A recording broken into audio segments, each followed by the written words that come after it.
लड़कियों की शिक्षा के क्षेत्र में सावित्रीबाई फुले का नाम एक बड़ा नाम रहा है। आज देश में अगर हर वर्ग की लड़कियां एक साथ पढ़ाई कर रही हैं, तो उनका श्रेय सावित्रीबाई फुले को भी जाता है, क्योंकि उन्होंने देश में ऐसे समय महिला शिक्षा की शुरुआत की जब महिलाओं का घर से निकलना बेहद मुश्किल था।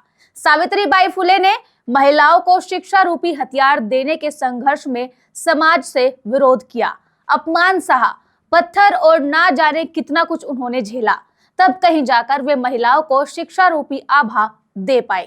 वहीं सावित्रीबाई फुले ने समाज सुधार में भी अपना अहम योगदान दिया है। ऐसे में सावित्रीबाई के महान जीवन, संघर्ष और विचार को याद करने व समाज में फैलाने के लिए उनकी जन्म तारीख 3 जनवरी को हर साल सावित्रीबाई की जयंती मनाई जाती है। तो आज हम उनके संघर्षों से भरे जीवन के बारे में बात करने वाले हैं और जानेंगे कि कैसे उन्होंने समाज के साथ साथ महिलाओं को भी एक बड़े दर्जे पर सम्मान दिलवाया।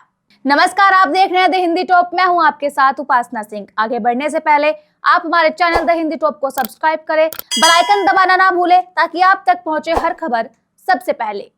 भारतीय शिक्षा के इतिहास में महिला शिक्षा के आगाज का ख्याल आते ही हमें सावित्रीबाई फुले याद आती हैं।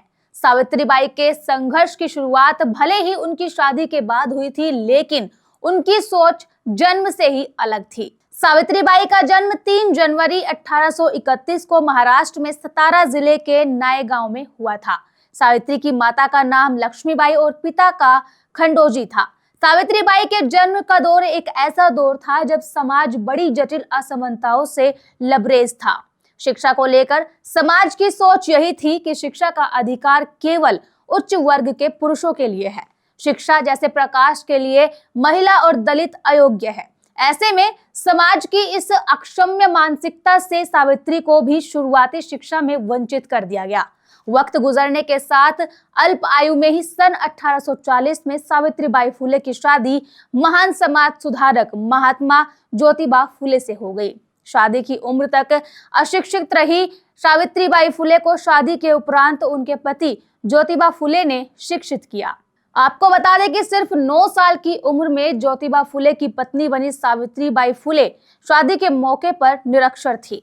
उनका सौभाग्य था कि उनका विवाह एक ऐसे इंसान से हुआ जिनका जन्म ही समाज सुधार और सामाजिक कुरीतियों को दूर करने के लिए हुआ था। ज्योतिबा ने इसकी शुरुआत घर परिवार से अशिक्षित पत्नी को शिक्षित करके की। सावित्रीबाई का आगे का जीवन हर कदम पर सिर्फ पति का साथ निभाने का नहीं, बल्कि महिला समाज को हर मोर्चे पर सकारात्मक संघर्ष के लिए तैयार करने और सशक्त बनाने का था। पति के साथ प्राथमिक शिक्षा पूरी करने के बाद सावित्रीबाई को आगे की शिक्षा में ज्योतिबा के दोस्तों सखाराम, यशवंत, परांजपे, केशवराम, शिवराम भावलकर की मदद मिली। आगे उन्होंने टीचर्स ट्रेनिंग के 2 कोर्स भी किए, लेकिन उस दौर की परंपराओं के खिलाफ किसी स्त्री और खासतौर पर निचली जाति की स्त्री के लिए पढ़ाई करना और आगे का रास्ता इतना आसान नहीं था। उनकी शिक्षा को लेकर कड़ा विरोध किया जाने लगा। नाराज अगड़ी जाति के लोगों के विरोध के बीच ज्योतिबा सावित्रीबाई के पास 2 विकल्प थे, घुटने टेकना या फिर घर को छोड़ना।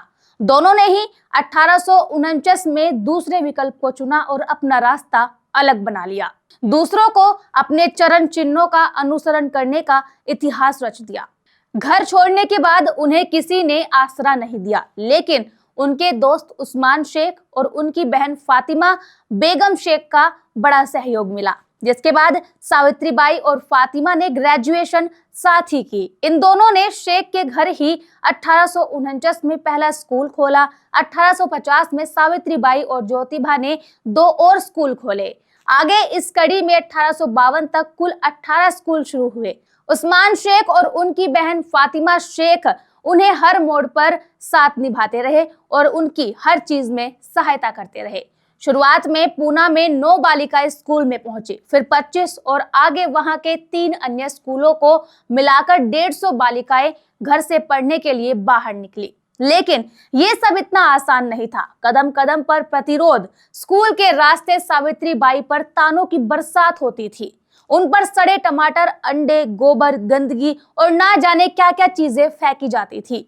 ऊंची जाति के लोग शूद्रों और बालिकाओं को शिक्षित करने के उनके कार्य को पाप कहते थे। सावित्रीबाई ने ऐसे हर विरोध को दरकिनार किया। स्कूल जाते समय वे अपने बैग में अतिरिक्त साड़ी लेकर चलती थी।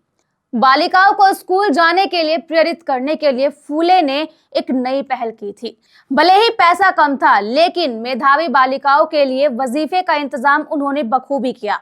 महाराष्ट्र में कमजोर वर्ग के बच्चों के लिए 52 निःशुल्क हॉस्टल बनाए। स्कूलों में इंग्लिश, गणित, साइंस, सामाजिक विज्ञान की पढ़ाई पर खास ध्यान दिया।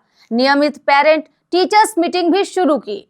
इन प्रयासों के नतीजे भी दिखे। इन स्कूलों की बेहतर पढ़ाई ने सरकारी स्कूलों के लिए चुनौती बढ़ाई।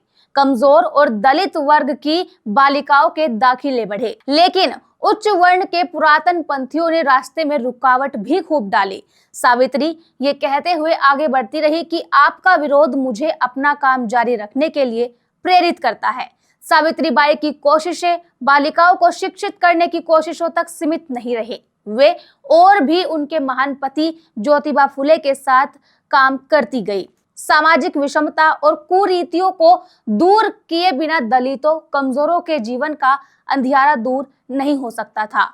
फुले दंपति ने 24 सितंबर 1873 को सत्यशोधक समाज का गठन किया। सामाजिक समानता के उद्देश्य से गठित इस संस्था के दरवाजे बिना भेदभाव के हर जाति वर्ग समूह के लिए खुले थे। अगला विस्तार सत्यशोधक विवाह था, जिसे संपादित करने के लिए किसी पुरोहित करने की आवश्यकता नहीं थी। बिना आडंबर, दहेज विहीन इन शादियों में नव दंपति शिक्षा और समानता की शपथ के साथ दाम्पत्य जीवन में बनते थे। देखा जाए, सच्चे अर्थों में सावित्रीबाई महिला सशक्तिकरण की नायिका थी। 1852 में उन्होंने महिला अधिकारों की आवाज उठाने के लिए महिला सेवा मंडल की भी स्थापना की। बाल विवाह, दहेज, सती प्रथा, भ्रूण हत्या और पुरुषों की तुलना में महिलाओं को कमतर आंकने की किसी भी कोशिश का पुरजोर विरोध किया।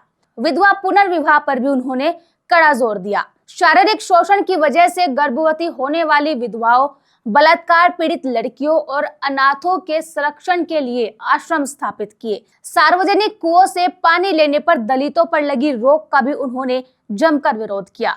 अपने घर के बाहर सब वर्गों के लिए कुआं बनवाया। उन्होंने नाइयों को विधवाओं के सिर के बाल मुंडवाने से मना किया और विधवाएं परिवार समाज के बीच साथ और बराबरी के साथ बैठे, इसके लिए जनसाधारण अभियान भी चलाया।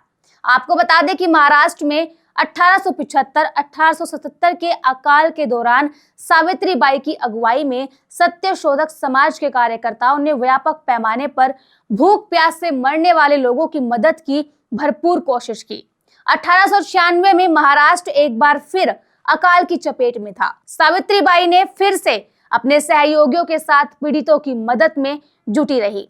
अगली विपदा फ्लैग की बीमारी थी। कभी न थकने और रुकने वाली सावित्रीबाई और उनके दत्तक पुत्र यशवंत ने पुणे के बाहरी हिस्से में प्लेग पीड़ितों के इलाज के लिए एक क्लिनिक स्थापित किया था।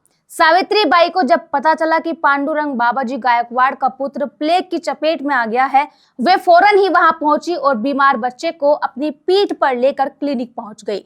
दुर्भाग्य से वे भी इस बीमारी की चपेट में आ गई और 10 मार्च 1897 में उनका निधन हो गया।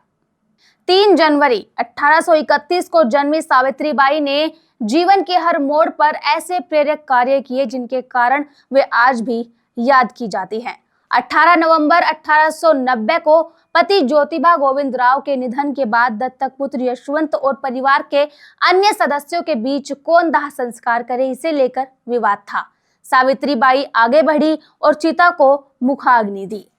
वे सच में एक क्रांति ज्योति थी और उनके इस पूरे सफर में उस्मान शेख और उनकी बहन फातिमा बेगम शेख जैसे लोगों ने उनका एक अहम साथ निभाया था।